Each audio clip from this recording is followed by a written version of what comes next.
ये मूवी एक ऐसे आदमी के ऊपर है जिसका मुंह इतना ज्यादा बड़ा हो जाता है कि वो इंसानों को भी निगल जाता है। मूवी की शुरुआत में हम जैक्सन नाम की एक लड़की को देखते हैं जो पंखे पर रस्सी बांध रही होती है क्योंकि वो अपनी जिंदगी से बहुत ज्यादा परेशान हो चुकी थी। वो एक डेथ नोट लिखती है और फिर एक चेयर पर चढ़कर उस फांसी के फंदे को गले में डाल देती है, लेकिन शायद उसकी किस्मत को कुछ और ही मंजूर था। वो पंखा टूट जाता है और जैक्सन बच जाती है। सीन बदलता है और हम एक आदमी को देखते हैं जिसका नाम है सैम। यहाँ हम उसकी वाइफ डेबी को भी देखते हैं जो उससे पूछती है कि तुम आज इतना लेट क्यों हो गए। सैम कहता है कि मुझे ऑफिस में कुछ ज्यादा ही काम था। इसके बाद हम वापस जैक्सन को देखते हैं। यहाँ हमें पता चलता है कि जैक्सन डिप्रेशन का शिकार है। उसके साथ कोई नहीं है जिसके साथ वो बात कर सके, अपनी फीलिंग्स को शेयर कर सके, इसीलिए वो सुसाइड करने चाह रही थी। वो अपने दोस्त लोटस के पास भी फोन मिलाती है और अपनी मॉम के पास भी फोन करती है, लेकिन किसी से भी उसकी बात नहीं हो पाती। इसके बाद वो सैम को मैसेज करती है जो अपने घर पर अपनी बीवी से डांट खा रहा था क्योंकि वो डिनर में खाने के लिए सैंडविच लेकर आया था। जब भी सैम अपने फोन में देखता है कि जैक्सन नाम की एक लड़की उसे मैसेज कर रही है और वो अपने आप को उसकी बेटी बता रही है, सैम को लगता है कि कोई उसके साथ स्कैम कर रहा है। लेकिन जैसे ही जैक्सन उसे अपनी माँ का नाम बताती है तो सैम के एकदम होश उड़ जाते हैं। जैक्सन उससे पूछती है कि क्या हम मिल सकते हैं। अब यहाँ पर सैम अपनी वाइफ डेबी से कुछ जरूरी काम का बहाना बनाकर जैक्सन से मिलने चाहता है। सैम जब पार्क पहुंचता है तो वो वहाँ पर एक उदास डिप्रेशन में बैठी हुई लड़की को देखता है। सैम उसके पास जाता है और उससे पूछता है कि क्या तुम ही जैक्सन हो। यहाँ वो दोनों एक दूसरे को अपने बारे में बताते हैं।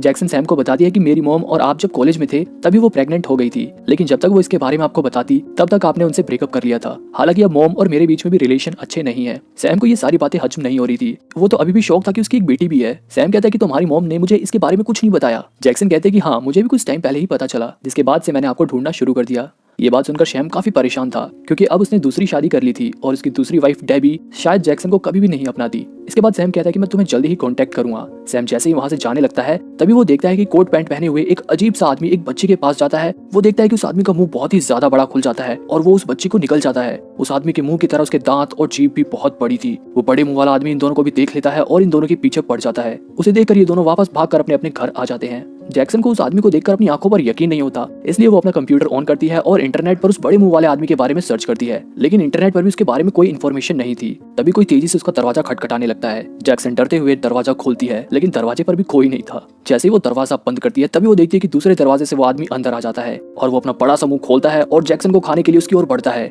जैक्सन किसी तरह उससे अपने आप को बचाती है और वहां से भागकर सैम के घर पहुंचती है। उसकी वाइफ इन दोनों को बात करते हुए पकड़ लेती है। जैक्सन सैम से कहती है कि जितनी जल्दी हो सके हमें यहाँ से जाना होगा, लेकिन सैम उसकी बात मानने के लिए राजी नहीं था। यहाँ उसकी वाइफ को ऐसा लगता है कि जैक्सन और सैम का कहीं आपस में चक्कर तो नहीं चल रहा, लेकिन जैक्सन यहाँ उसे बताती है कि वो सैम की बेटी है। जब भी सैम की वाइफ अपने कमरे का पर्दा हटाकर देखती है कि उनके घर के पास कोई आ रहा है, जैक्सन इन्हें बताती है कि ये वही पार्क वाला आदमी है जो हमारा पीछा कर रहा है, इसलिए हमें यहाँ से चलना होगा। जब डेबी सैम को यहाँ से जाने से मना कर देती है तो जैक्सन चाकू से उन लोगों को डराने लगती है। चाकू देखकर डेबी अपने पति को सैम के साथ जाने देती है। रास्ते में जैक्सन सैम को बताती है कि वो अपने दोस्त लोटस के पास जाएंगे क्योंकि लोटस ऐसे अजीब लोगों के बारे में अच्छे से जानता है और उसे जादू करना भी आता है। ड्राइविंग करते हुए जैक्सन सिगरेट भी पीती है, जो चीज सैम को पसंद नहीं आती। यहाँ ये दोनों अपनी अपनी लाइफ की प्रॉब्लम्स के बारे में भी कुछ देर डिस्कस करते हैं। इसी बीच डेबी सैम के पास फोन भी करती है क्योंकि वो अपने पति को लेकर बहुत परेशान थी। हालांकि सैम उसका फोन तो नहीं उठाता, लेकिन उसे अपनी लोकेशन भेज देता है ताकि डेबी उसे फॉलो कर सके। थोड़ी देर में जैक्सन और सैम लोटस के पास पहुंच जाते हैं, लेकिन यहाँ पर तो पार्टी चल रही थी, सभी लोग एकदम नशे में धुत थे। जैक्सन लोटस को उस बड़े से मुंह वाले आदमी के बारे में बताती है और वो उस आदमी का नाम चोंपी रखती है। अब आप मेरे को कमेंट में बताना कि आपको ये नाम कैसा लगा। हालांकि लोटस जैक्सन की बात को समझ नहीं पाता क्योंकि वो नशे में एकदम हाई था। यहाँ पर ये दोनों किसी तरह लोटस को मनाकर अपनी गाड़ी में बैठाते हैं और उसे उसके घर ले जाते हैं। यहाँ लोटस इन लोगों से पूछता है कि आखिर तुम लोग मुझसे क्या चाहते हो। जैक्सन उससे कहती है कि मैं चाहती हूँ कि तुम हमारे पास एक मैजिकल सर्कल बनाओ ताकि एक चोंपी उस सर्कल को क्रॉस ना कर सके और हमें नुकसान ना पहुंचा सके। इसी बीच इन्हें रोड पर वही पिंक जैकेट वाली लड़की दिखाई देती है जिसे पार्क में चोंपी ने खाया था। जैक्सन गाड़ी रोककर उस लड़की के पास जाती है। वो काफी घबराई हुई थी। जैक्सन उससे पूछती है कि तुम्हें क्या हुआ। वो लड़की ठीक से जैक्सन को कुछ भी नहीं बताती। तभी जैक्सन और सैम चोंपी को फिर से अपनी तरफ आते हुए देखते हैं, जिसके बाद वो दोनों उस बच्ची को अपने साथ कार में बैठाकर वहां से भाग जाते हैं।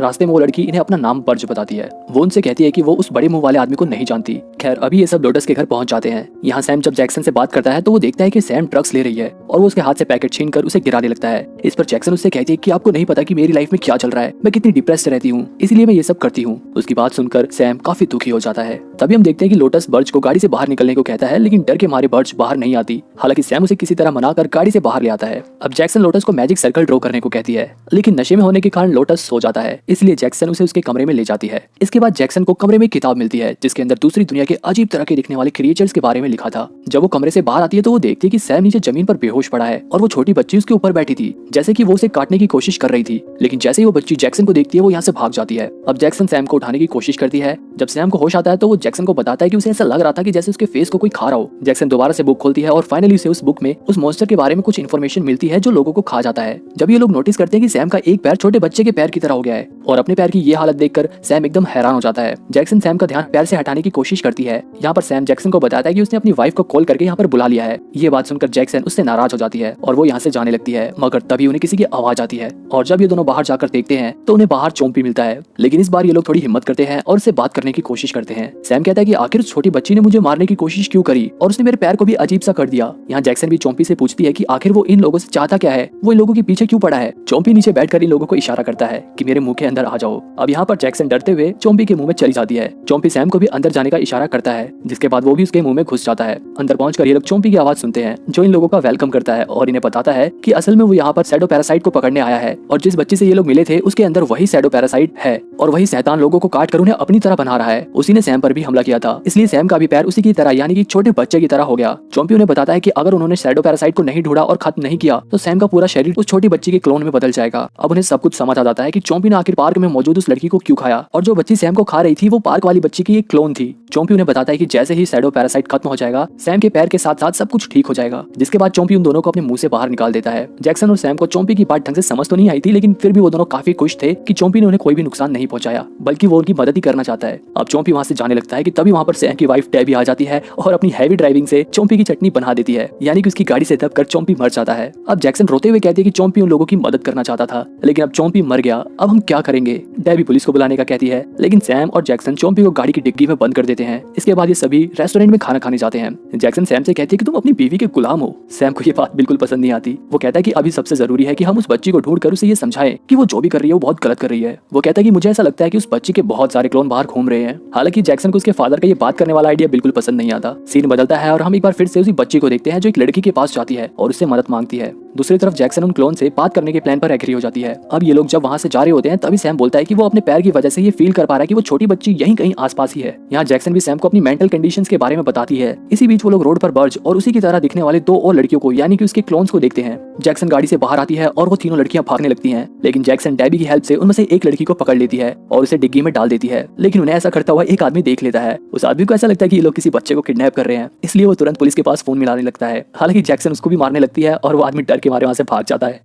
दूसरी तरफ लोटस की नींद टूटती है तो वो अपने घर में चोम्पी की लाश को देखता है। वहीं दूसरी तरफ डेबी सैम से कहती है कि क्या वो उससे तलाक लेना चाहता है, लेकिन सैम का ऐसा कोई भी इरादा नहीं था। डेबी कहती है कि सब तुम्हारी गलती है, तुम मुझसे कभी भी बात नहीं करते, तुम बिल्कुल भी एक अच्छे पति नहीं हो। अब ये लोग छोटी बच्ची को लेकर जैक्सन के अपार्टमेंट पहुंच जाते हैं और वहां पर उस बच्ची को एक चेयर पर बांधकर जैक्सन लोटस को चोम्पी की बॉडी लेकर अपने घर बुलाती है। थोड़ी देर बाद जैक्सन देखती है कि उसके घर के बाहर उस बच्ची के बहुत सारे क्लोन्स आ जाते हैं। जैक्सन यहाँ सबसे कहती है कि उन्हें बर्ड्स को टॉर्चर करना चाहिए, क्योंकि अगर वो ऐसा करेंगे तो शायद बर्ड्स के बाकी क्लोन भी टॉर्चर होंगे और वो यहाँ से चले जाएं। लेकिन सैम ये सब करने के लिए तैयार नहीं था। वहीं उस बच्ची के क्लोन जैक्सन के घर के सभी एंट्रेंस को, सभी दरवाजे खिड़की को ब्लॉक कर देते हैं और घर के अंदर घुसने की कोशिश करते हैं। अब लोटस भी यहाँ पहुंच जाता है, लेकिन उसके कार के आसपास भी उस बच्चे के बहुत सारे क्लोन्स घूम रहे थे। जैक्सन लोटस को मैजिकल सर्कल बनाने को कहती है। यहाँ लोटस कहता है कि मुझे कोई मैजिकल सर्कल नहीं बनाना आता, मैं कोई जादूगर थोड़ी ना हूँ। वहीं सैम देखता है कि बर्ड्स के कुछ क्लोन्स डेबी पर हमला कर रहे हैं। सैम उन क्लोन को यहाँ से भगाता है और डेबी को वहाँ से उठाकर ले जाता है। जैक्सन वहाँ से बाहर निकलती है और उन क्लोन्स को हटाकर लोटस को गाड़ी की डिग्गी खोलने को कहती है। डिग्गी खुलते ही जैक्सन एक लड़की को चोम्पी के मुंह में डाल देती है, लेकिन जब एक दूसरा क्लोन जैक्सन को भी चोम्पी के मुंह में फेंक देता है। दूसरी तरफ डेबी को भी अब होश आ जाता है और सैम देखता है कि उसकी वाइफ का भी हाथ अब एक छोटे बच्चे की तरह हो गया है। वो दोनों काफी परेशान हो जाते हैं। उनके रूम के बाहर वो क्लोन्स जोर जोर से दरवाजा पीट रहे थे।